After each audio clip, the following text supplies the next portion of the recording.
আসসালামু আলাইকুম এভরিওয়ান। আজকে আমি করেছিলাম করলা ভাজি। রোজার সময় যে কোনো আইটেম আসলে খেতে ইচ্ছে করে না, যার জন্য আমি একটু করলা ভাজি করলাম। তারপর আমি করেছি এটা বোয়াল মাছ ভুনা।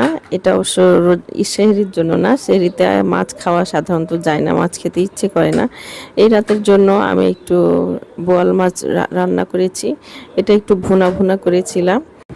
সবসময় আসলে একঘেয়েমি রুই মাছ বা অন্য কিছু খেতে ইচ্ছে করে না, তাই আমি মাঝে মাঝে বোয়াল মাছ রান্না করি, কারণ বোয়াল মাছ আমরা অনেকেই পছন্দ করি।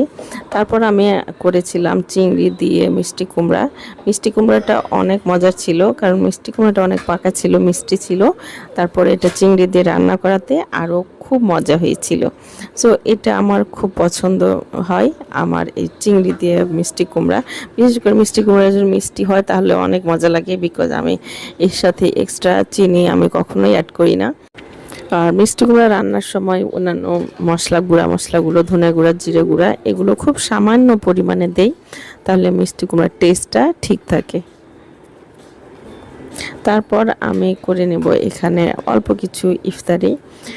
আমরা যেহেতু খুব অল্প মানুষ, খুব বেশি না, তাই মাঝে মাঝে খুব অল্প করি, আবার মাঝে মাঝে অনেক ইফতার করি যখন কেউ আসে। So thank you for watching.